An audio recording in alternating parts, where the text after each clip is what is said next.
बिस्मिल्लाहिर्रहमानिर्रहीम। अस्सलाम वालेकुम नाज़रीन, आप देख रहे हैं सरेआम न्यूज़। खबर शामिल करेंगे गुजरात से। ज़मीन के तनाज़े पर 4 अफराद को कत्ल करने वाला इंतहाई खतरनाक मुजरिम इश्तियारी अजमल ताज सकना बुटर गिरफ्तार कर लिया गया। तफसीलात के मुताबिक थाना ककराली के इलाका मौजा बुटर में ज़मीन के मामूली तनाज़े से शुरू होने वाली दुश्मनी ने 4 इंसानी जानों को निगल लिया।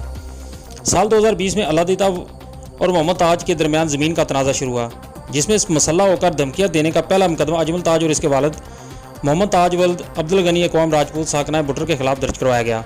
मुकदमा दर्ज करवाने की रंजिश में मुलजमान अजमल ताज और मोहम्मद ताज ने 4 अफराद को मुख्तलिफ मौके पर फायरिंग करके कत्ल कर दिया। मौजा बुटर के रिहायशी मकतूलैन मोहम्मद यूनुस को साल 2020 में, मोहम्मद बशीर को साल 2020 में, साबर सैन को 2022 में और मोहम्मद आजम को साल 2023 में कत्ल किया गया, जिनके मुकदमा थाना ककराली में दर्ज हैं।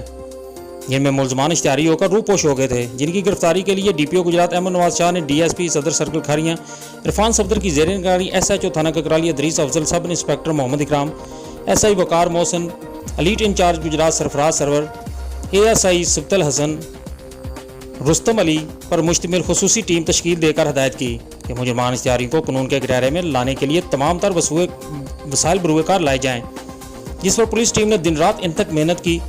इंतहाई जदीद टेक्नोलॉजी की मदद से मुजरिम इश्तियारी अजमल ताज वल्द मोहम्मद ताज कौम राजपूत सकना बुटर को खुसूसी ऑपरेशन के जरिए सियालकोट से गिरफ्तार कर लिया, जिसने दौरान इंटेरोगेशन इंकशाफ किया कि मसमी अल्लादीता सकना बुटर के साथ मेरे वालिद का तनाज़ा ज़मीन का था, जिसने साल 2020 में दीवार बनाने के तनाज़े पर होने वाली लड़ाई झगड़े के मतलब इन पर थाना ककराली में मुकदमा दर्ज करवाया था, जिसकी रंजिश में बाद अज़ां दोनों बाप बेटे ने बदला लेने के लिए लड़ाई झगड़ा शुरू किया।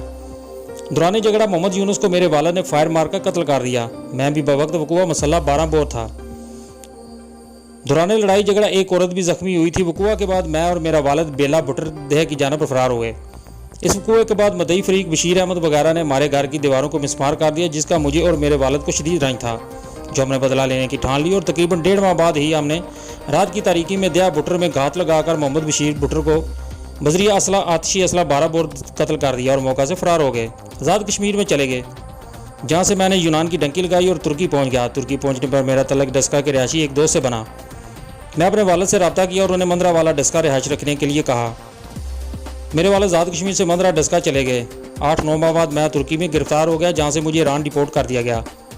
बाज़ बॉर्डर क्रॉस करके वापस अपने वालिद ताज मोहम्मद ताज मुजरिम इश्तियारी के पास डस्का मंदरा वाला आ गया और मोहम्मद शबाज नामी मंदरा वाला डस्का के डेरा पर माल मवेशी रखने अपना काम काज शुरू कर दिया। कुछ दिनों बाद मैं और मेरा वालिद मोहम्मद ताज बुटर बेला में आए। मेरे पास क्लाशनकोव थी और वालिद साहब के पास पिस्टल था। हमने दोबारा अपने मुखालिफिन की रैकी शुरू कर दी और अक्टूबर 2022 में मसमी साबर सैन वल्द मन शाह को इसके डेरा पर दया बुटर पर केला पाकर बजरिया असला आतिशी असला कत्ल कर दिया और बाद वापस मंदरा डस्का वाला फरार हो गए। तकरीबन 4 माह बाद 16/2/2023 को मैं वालिद मोहम्मद ताज व दीगर साथियों के हमरा मोहम्मद आजम को कोटला से घर जाते हुए बसवारी मोटरसाइकिल पीछा करके पिंडिया वान के करीब रोककर कत्ल कर दिया और फरार होकर मंदरा वाला डस्का चले गए। गिरफ्तार मुलजिम ने मजीद इंकशाफ किया कि मैं गाय बगाए अपने गाँव के इर्द गिर्द बरनाला साइड पर आता था, जो मैंने 16/2/2023 से पहले थाना बरनाला के इलाका में एक पिज़्ज़ा वाले से मोटरसाइकिल होंडा 125 कुछ रकम गन पॉइंट पर भी छीनी। मोरखा 24/4/2023 को अपने साथी तौसीफ उर्फ फैसल, जो कि तुर्की में मेरा दोस्त बना था, इसके हमरा थाना बरनाला के इलाका से होंडा 125 असले के जोर पर छीना। मजीद एक मोटरसाइकिल CD70 दया सुहाल डेरा के बाहर से भी चोरी किया था। मुलजिम से 2 अदद मोटरसाइकिल, 1 अदद क्लाशनकोव आला कत्ल, 1 अदद पिस्टल 30 बोर आला कत्ल, 1 अदद बंदूक 12 बोर आला कत्ल बरामद हो चुके हैं। मजीद तफ्तीश जारी है। DPO गुजरात ने बेहतरीन कारकर्दगी पर तफ्तीशी टीम को नकद इनाम और तरीफी सर्टिफिकेट देने का ऐलान किया।